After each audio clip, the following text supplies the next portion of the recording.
Good morning, students. Let's start today one of the very fascinating chapter in class 10, that is control and coordination.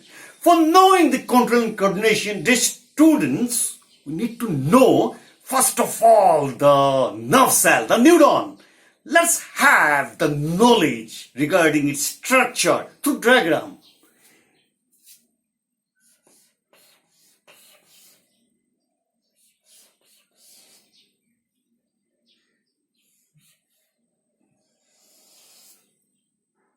This is a nerve cell that I am drawing, and these are the dendrite or dendron.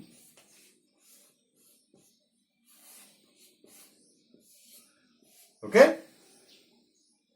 This is the axon. These are the axon. And these are the nerve ending, and it forms the synaptic node.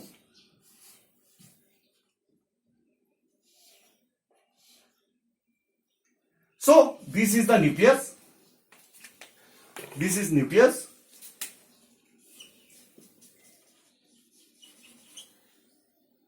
This is axon. This is dendrite. This is synaptic node. This is the nerve cells. Now, we need to know some of the aspects. Like when we speak about nerve cells getting the information, it is the dendrite. Dendrite gets the information from the outside. Along with that, dear students, we need to know another basic thing that we already knew when we were in lower class. What is that? Sense organs. We have 5 sense organs, and each of the sense organs have receptors. What happens now, you see, I am showing with a green color. From the external, the stimuli comes. Stimuli means what? It may be hot, it may be cold, it may be some pinch, it may be some sort of stimulation, any sort of thing. That is called a stimulus or stimuli. Where it comes? It comes near the dendrite. That is the receptors. What the dendrite does? It takes the information. Can you get it? So I am adding another thing now. When it takes the information, there will be chemical reaction here, and it forms impulse. Clear to you? What is that impulse called? That impulse is called electrical impulse. Electrical impulse. Now that electrical impulse that is formed moves through the dendrite, through the cell bodies like this, through the axon, it will be moving, and then ultimately it comes to the nerve. This is the nerve, synaptic nerve. And from the synaptic nerve, it goes to the another nerve cells through dendrite. That means one neuron is placed just above the other and another remains below it.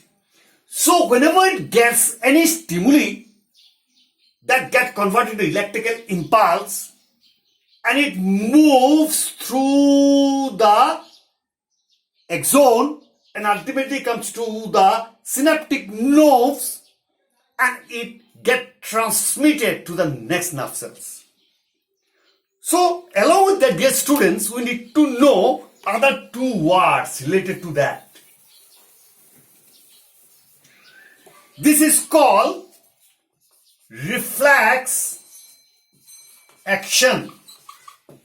Another is called reflex arc. What is the meaning of reflex action? Any type of activity or any sort of things which happens, maybe a sudden or maybe a planned action, work, activities, that is called reflex action. Now, what is that arc? Arc means path. What is it? Path. That is through which the impulse moves. Understood thing? The question comes, what is the path through which a impulse move or electric impulse move? So I am now going back to the starting. What is that?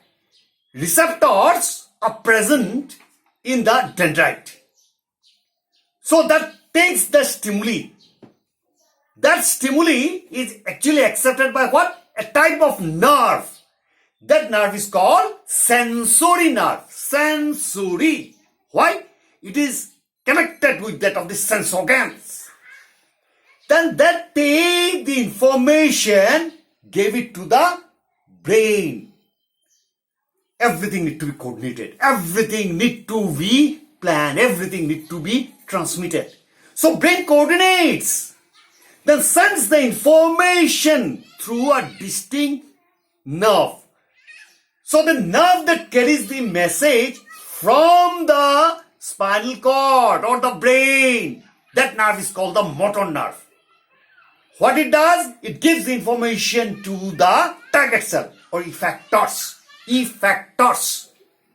So first of all, I told you about the nerve cells which carries information or the impulse from the sense organs to the brain.